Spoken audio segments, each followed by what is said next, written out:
presented by DD Production House, Sakri। आजू के रतिया पापा खाना माँ बोलई ह तैयो बहिनी होई तई पराया है। आजू के रतिया बेटा खाना माँ बोलई ह तैयो बेटी होई तई पराया है। तैयो बहिनी होई तई पराया है।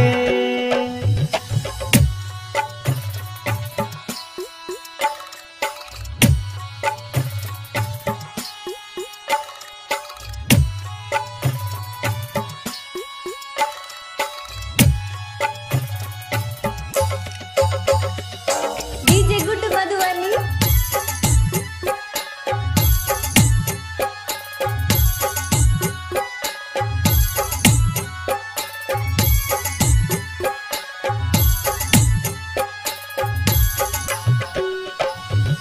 अयोध्या नगरिया राम दुल्हा एथिन सीता बेटी होई जेते चोरिया रे बेटा।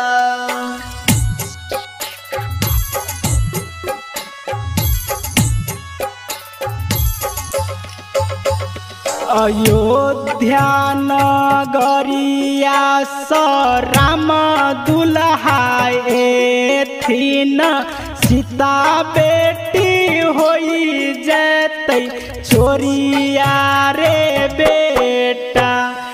विधि के विधान हर बेटी के लिखल छई सीता बेटी होई जेते चोरिया रे बेटा।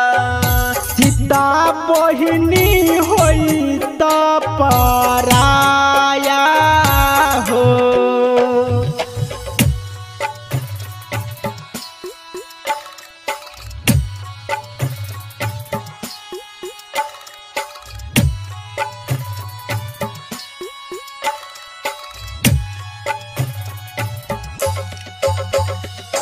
DJ good Madhubani.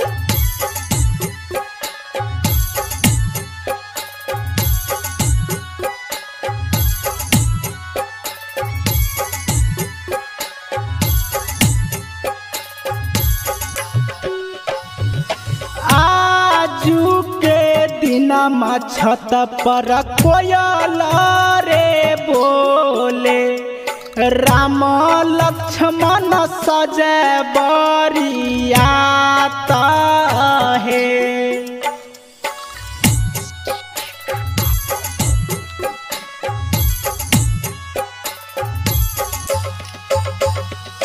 आजू के दिन छत पर मोरिया रे बोले राम लक्ष्मण सज बरियात है। बरियात सजी अइहे जनकपुर नगरिया। सीता बेटी होई जेते चोरिया रे बेटा। सीता बहिनी होई त पराया हो।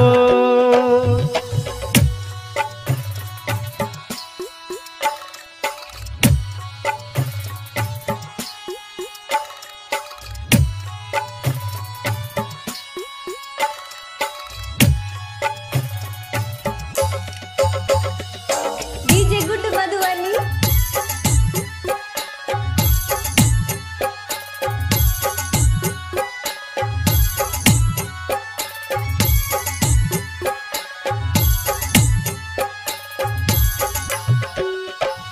जनकपुर नगरिया स्वर भई गईले सीता सीता के भर है आजू मंगिया है।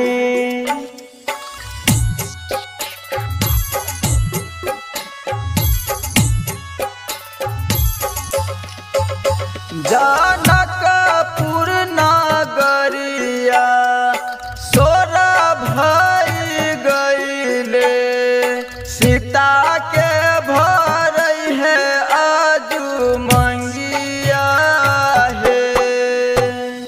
जीतू जितेंद्र संतोष गाबै छै बियाहबा आजू बेटी होई तई पराया है। आजू बहिनी होई तै